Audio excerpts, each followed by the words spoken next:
Hello class, आज हम लोग बात करेंगे पद परिचय के अंतर्गत विस्मयादि बोधक पे। विस्मयादि बोधक का मतलब क्या होता है कि जब हमारे मन में कुछ ऐसे भाव उठते हैं जो कि घृणा हो, हर्ष, शोक या आश्चर्य से जुड़े होते हैं, तो जिन शब्दों के द्वारा हम अपनी अभिव्यक्ति करते हैं, अपनी भावनाओं की अभिव्यक्ति करते हैं, तो उन्हें हम क्या कहते हैं, विस्मयादि बोधक कहते हैं। जैसे क्या है कि हमारे मन में जो क्या होता है, हृदय में क्या होता है, समय समय पर अनेक भाव उठते हैं, अनेक प्रकार की भावनाएं उठती हैं, किंतु किसी समय में जब कोई विशेष भावना हमारे ऊपर हावी रहती है, हमारे मन को कंट्रोल करती है, तो उस भाव को प्रकट करने के लिए जिस शब्द का हम प्रयोग करते हैं, जिस शब्द के द्वारा अपनी भावना को हम प्रकट करते हैं, वो क्या कहलाता है, वो विस्मयादि बोधक शब्द कहलाता है। और इसे एक्सक्लेमेशन मार्क्स के द्वारा इसको दिखाया जाता है। जैसे कि आपने यहाँ देख रहे हैं कि एक खड़ी पाई और नीचे डॉट लगा, तो इस मार्क्स, इस चिन्ह के द्वारा हम यहाँ शो करते हैं कि यहाँ पर विस्मयादि बोधक का प्रयोग हुआ है।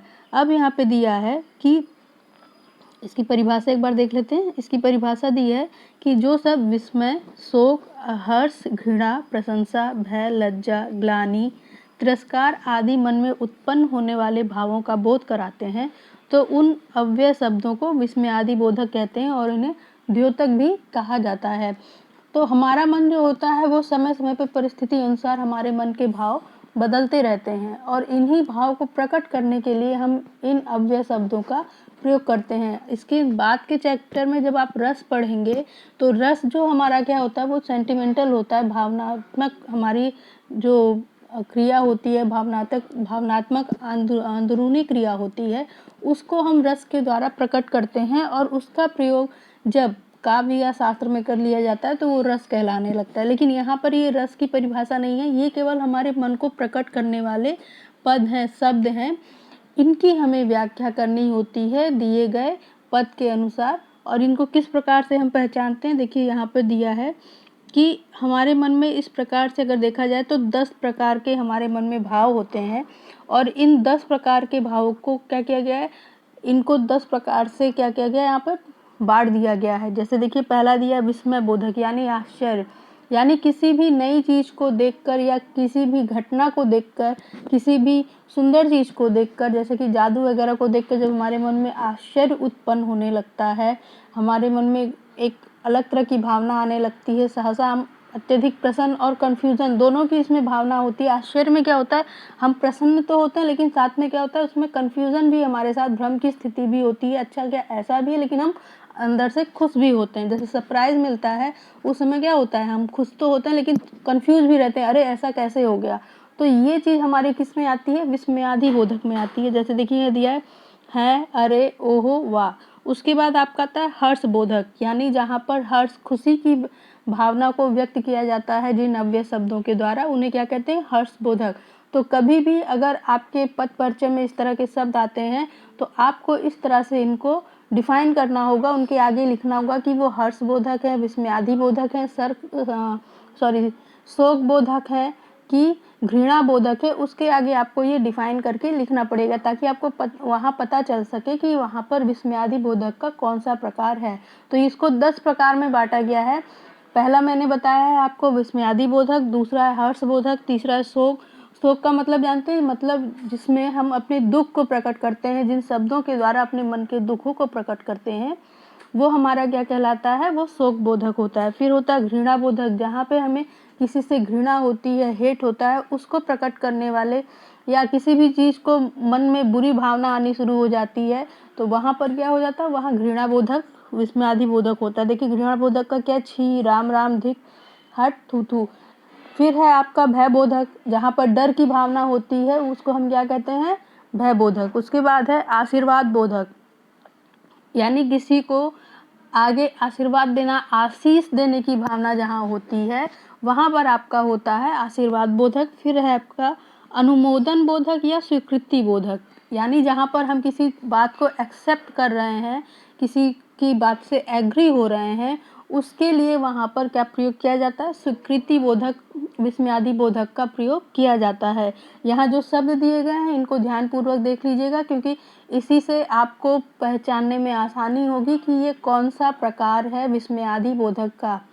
फिर है आपका चेतावनी बोधक, किसी बात को लेकर चेतावनी देना या अवेयर करना हमारा किस में आता है, ये आता है चेतावनी बोधक में।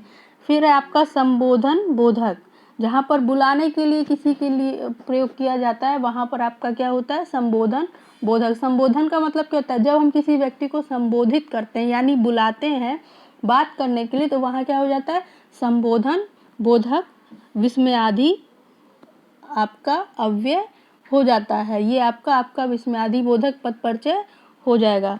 अब इसके आगे देखते हैं क्या है। अब यहाँ पर एक चीज़ और आप लोग को ध्यान देने बात यह है कि कभी कभी संज्ञा सर्वनाम और विशेषण के द्वारा भी विस्मयादिक बोधक शब्दों की रचना की जाती है। तो संज्ञा का मतलब जहाँ पर नाम लेकर किसी शब्द का प्रयोग किया जाता है, वहाँ पर एक्सक्लेमेशन मार्क का प्रयोग किया जाता है, वहाँ आपका संज्ञा शब्द से विस्मयादि बोधक शब्द पद बनते हैं आपके। फिर जहाँ पर सर्वनाम से यानी जो संज्ञा की जगह प्रयोग किए जाने वाले शब्द हैं, ऐसे शब्दों का प्रयोग करते हैं।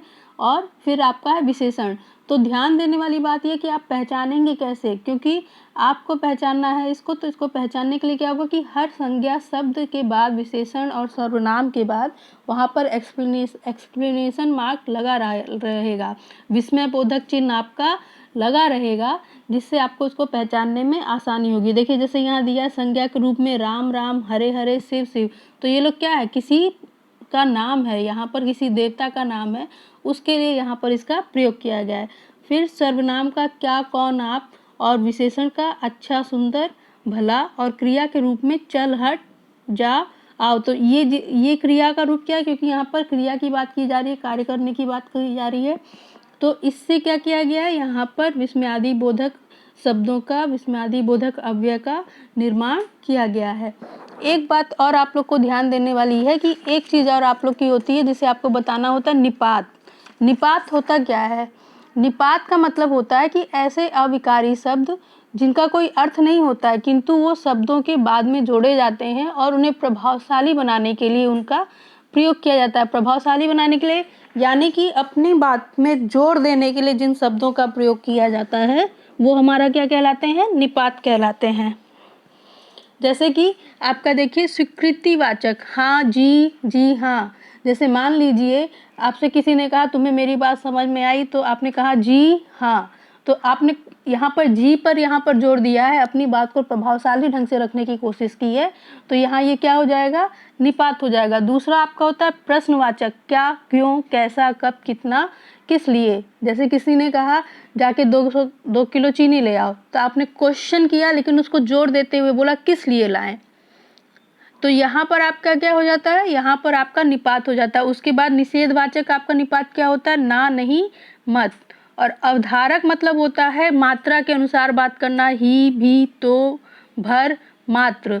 तो यहाँ पर क्या हो जाएगा, ये अवधारक निपात हो जाएगा। तो क्लास यहाँ पर आपका विस्मयादि बोधक समाप्त होता है और इसके साथ ही आपका पद परिचय समाप्त होता है। अगली लेक्चर में हम लोग आपका रस से चर्चा शुरू करेंगे। Thank you.